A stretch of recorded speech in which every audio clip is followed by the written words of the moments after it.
आज का टॉपिक है टीनुअस टैक ऑन आरबीआईज पॉलिसी स्टैंस। ये टॉपिक समझने से पहले आपको मैं थोड़ा मॉनेटरी पॉलिसी के बारे में कुछ बताना चाहूँगा। वो जो मॉनेटरी पॉलिसी इस बार आया था, इसमें ग्रोथ को लेकर के फोकस किया गया था, राइट। इन्फ्लेशन से लेकर कुछ भी नहीं किया गया था, सेम रखा गया था, इंटरेस्ट रेट कुछ भी चेंज नहीं। इसीलिए आज का जो टॉपिक है उसी से रिलेटेड है। कहा गया है ऑथर के द्वारा जो भी डिसीजन लिया गया था वो एक बुरे सिचुएशन में फंसता हुआ दिख रहा है। टीनवस का मतलब होता है बहुत कमज़ोर, और टैग का मतलब होता है मतलब ऐसा सिचुएशन जिससे डील करने में दिक्कत हो रही हो, करेक्ट।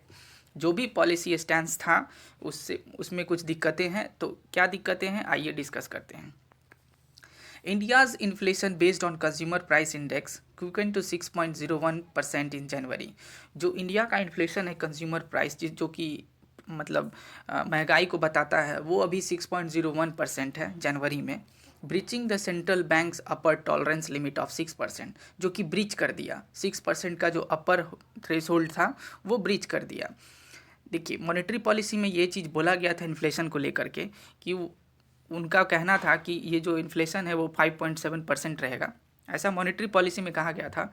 और जो अपर टॉलरेंस है वो 6% है और मिनिमम टॉलरेंस जो है 2% है। तो ये अपर टॉलरेंस को ब्रेक कर दे रहा है। While the heading number was no surprise given that RBI had forecasted the acceleration.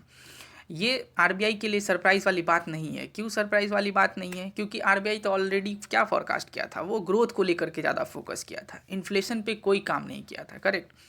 तो ऑफिशियल डेटा मेरिट स्क्रूटनी, और जो ऑफिशियल डेटा है आरबीआई का, इसमें फिर से रिव्यू करने की ज़रूरत है, ऐसा ऑथर के द्वारा कहा जा रहा है। Provisional estimate shows the hinterland with its greater proportion of the country's poor bore the brunt of rising food prices, with rural food price inflation sprinting to 5.18% from December's 3.39%। और जो भी प्रोविजनल एस्टिमेट हुआ है अभी का, सबसे ज़्यादा affected कौन लोग हो रहे हैं इसके कारण? पुअर लोग हो रहे हैं, वो ज़्यादा इस चीज़ को झेल रहे हैं, महंगाई को झेल रहे हैं।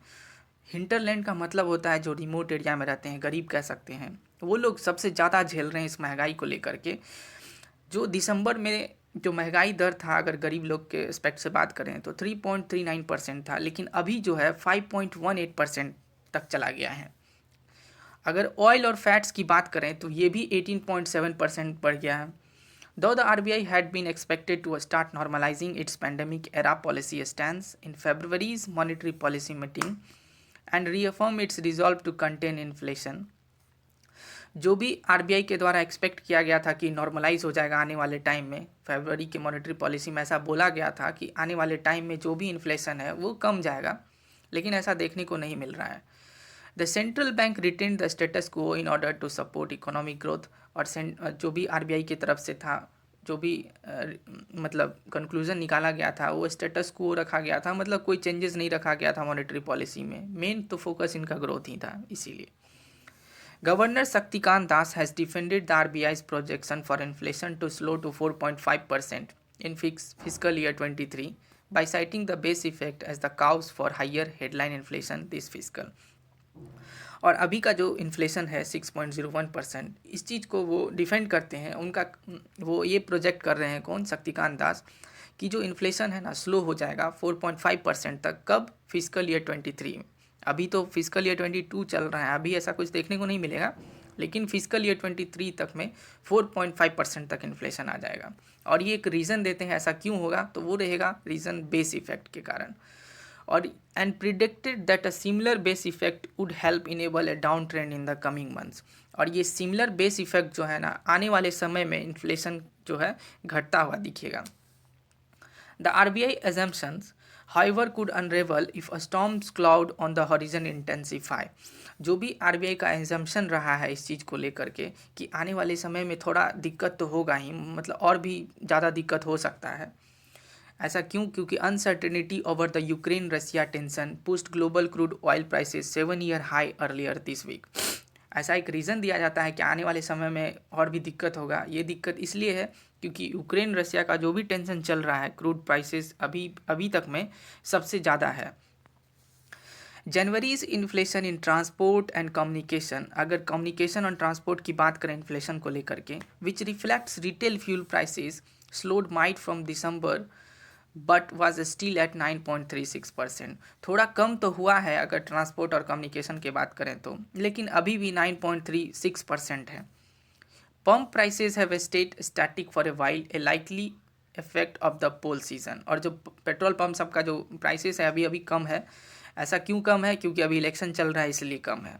द सेंटर में soon have to allow oil marketer to pass on global prices increase to consumer, which could spur inflation further, or cut excise duties resulting in rural revenue of the exchequer।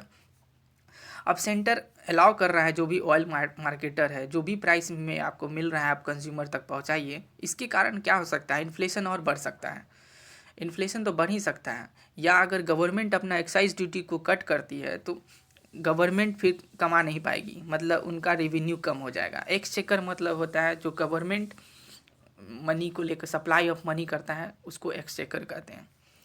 And to this mix the uneven economic recovery from the pandemic and the outlook gets even more cloudy। और ये सब चीज़ देखते हुए ये आगे हम मतलब थोड़ा बहुत सोच पा रहे हैं, जो रिकवरी था पैंडेमिक के टाइम में और ख़राब हो सकता है। अब आते हैं IHS markets monthly survey of purchasing manager shows that though manufacturing output and new orders expanded last month। एक ऑर्गेनाइजेशन है IHS मार्केट्स, ये एक सर्वे निकाला है जिसमें ये देखा गया है जो परचेजिंग मैनेजर्स हैं, जो परचेजिंग पावर है वो दिखाता है जो मैन्युफैक्चर आउटपुट और न्यू ऑर्डर जो है ना लास्ट मंथ में एक्सपैंड हुआ है, मतलब बढ़ा है। तो इससे ऐसा लग रहा है कि ग्रोथ रेट कम हो, मतलब ग्रोथ रेट ईज्ड, मतलब थोड़ा सा कुछ शक्ति कम हुआ है जिसके कारण ग्रोथ देखने को मिला है। Uncertainty around growth prospect stemmed from concern about inflationary pressures. और हम इस चीज़ से ये नहीं कह सकते हैं कि ग्रोथ हो रहा है, क्योंकि इसमें भी अनसर्टेनिटी है, क्योंकि इन्फ्लेशनरी प्रेशर अभी बढ़ रहा है। ये सारे एक दूसरे से कनेक्टेड रहते हैं ना, इसीलिए। The RBI's January survey shows house hold expect inflation eight 10.7% a year ahead. जो RBI के द्वारा सर्वे किया गया था जनवरी में, जिसमें देखा गया जो हाउस होल्ड का जो एक्सपेंडिचर था वो 10.7% तक हो गया था। Though this is comforting decline from the 12.6% seen in November. लेकिन फिर भी कम है, अगर नवंबर से कंपेयर करें तो ये फिर भी कम है, क्योंकि नवंबर में 12.6% था। The significant gap between the RBI's projection and household views suggest consumer perception of price gains are markedly higher and could likely constrain their spending।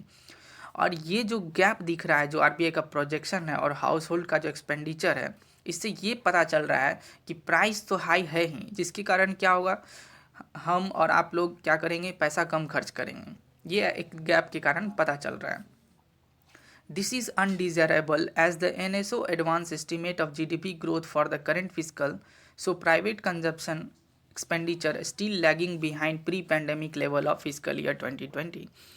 और जो NSA को द्वारा जो एस्टिमेट किया गया था GDP forecast current physical year के लिए, वो अभी ये बता रहा है कि जो भी है ना, मतलब फिजिकल ईयर 20 से भी कम है, अभी बहुत पीछे है। अभी जो ग्रोथ है GDP वो अभी भी कम है। Any worsening on this front could challenge the RBI's objective of holding down interest rate to support growth। और ये सब को देखते हुए RBI की तरफ से, मतलब RBI को एक चैलेंज ही एक तरह से है, मतलब कन्फ्रंट करना है कि किस तरह से इस चीज़ को मैनेज करें और ग्रोथ पे फोकस करें, ठीक है। With governor Das asserting that price stability remains the prime focus. और गवर्नर दास के द्वारा डायरेक्ट बोला गया है उनका मेन फोकस क्या है, प्राइस स्टेबिलिटी पे मेन फोकस है। The RBI must be ready to rapidly recalibrate its inflation projection and shift policy stands to match its mandate और रिस्क हर्टिंग इट्स क्रेडिबिलिटी। अब RBI को इस चीज़ के लिए तैयार रहना पड़ेगा, किसी भी टाइम इन्फ्लेशन को रिकैलिब्रेट, मतलब उस चीज़ पे ध्यान देना पड़ेगा।